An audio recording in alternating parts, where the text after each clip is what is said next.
दादूराम सत्यराम। आज हम दादू मेला महोत्सव के अंदर चैनदास जी महाराज के जो ये स्थान है वहाँ हम पहुँच चुके हैं और वर्तमान में जो समाराम जी महाराज है हमारे बीच में हैं। और समाराम जी महाराज ऐसे हैं कि ये दादू जी महाराज का प्रचार प्रसार किताबों के माध्यम से, और मैं पिछले कई 8-9 वर्षों से मैं देखता आ रहा हूँ महाराज जी को, ये जो प्रसाद वितरण करते हैं हाजमोला जैसा, बहुत ही गजब की सेवा है इन महाराज की।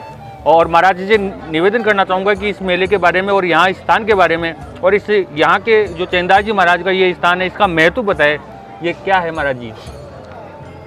दादूराम सत्यराम, ये दादू जी महाराज का मेला होता है और ये जो भवन है इधर भवन बनाया है करीब 100 साल के आसपास हुआ है। 100 साल अभी हुए नहीं, बस हो जाएगा। और खेजरा जी है, खेजरा जी त्रिपोले विराजे महा, तेज पुंज हदवेश, चरण सोए लाए यहाँ, हरि आज्ञा ते शेष। तो 7 दिन 3 दिन तो मंदिर में विराजे, उधर रघुनाथ जी महाराज के मंदिर में विराजे 3 दिन तो, और 3 दिन बाद में जो है न त्रिपोला विराजे। और फिर यहाँ जो है न 7 दिन बाद में यहाँ शेष जी जो है यहाँ लेके आए। और ये इसका महत्वपूर्ण बहुत विशेष है खेजरा जी का जो है न यहाँ। और 3 दिन यहाँ कुछ विचित्र लीला थी, ऊपरी लीला थी। ये पहाड़ है, तालाब की पहाड़ के ऊपर यहाँ पहले युद्ध हो रहा है। युद्ध में एक परिवार के सारे जो है ना ख़त्म हो गए थे, राजा में आपस में जो लड़ाई हुई थी उनमें। तो जो है ना 3 दिन तक इधर कोई आए नहीं। तीसरे दिन बिल्कुल शांति हो गई, तो लोग बाग, राजा भी आया, सब कोई आए इधर। तो इसलिए, और यहाँ जो है ना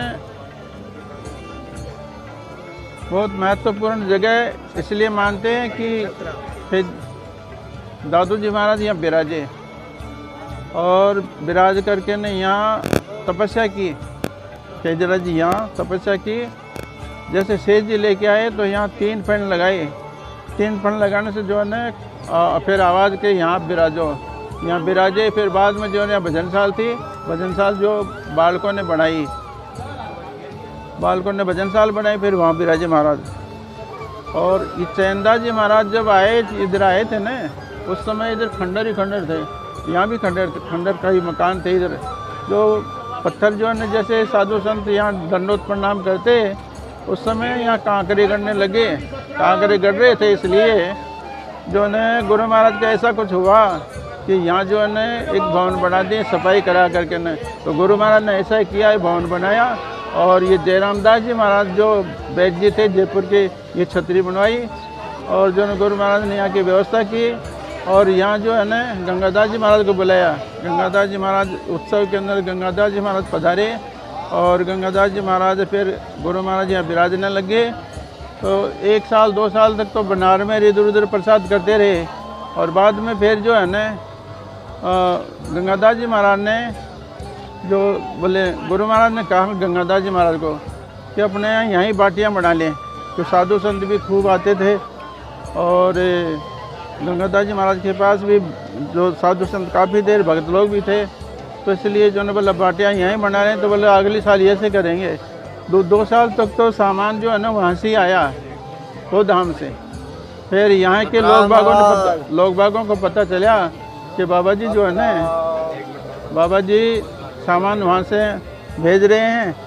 तो यहाँ जो अपने कटला से ही जो है ना फिर सामान का इकट्ठा करते। बोले महाराज अगली साल जो है ना सामान यहाँ ही इकट्ठा कर देंगे, वो दाम से मत मंगाओ।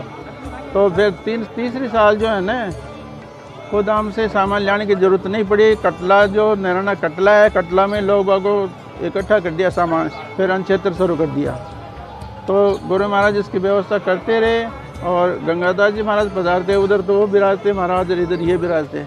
तो ये जो महत्वपूर्ण जगह है तपोभूमि है ये, इसलिए सत्यराम दादूराम। बहुत प्रसन्नता हुई आपसे और इस स्थान के बारे में बहुत जानकारी आपने दी।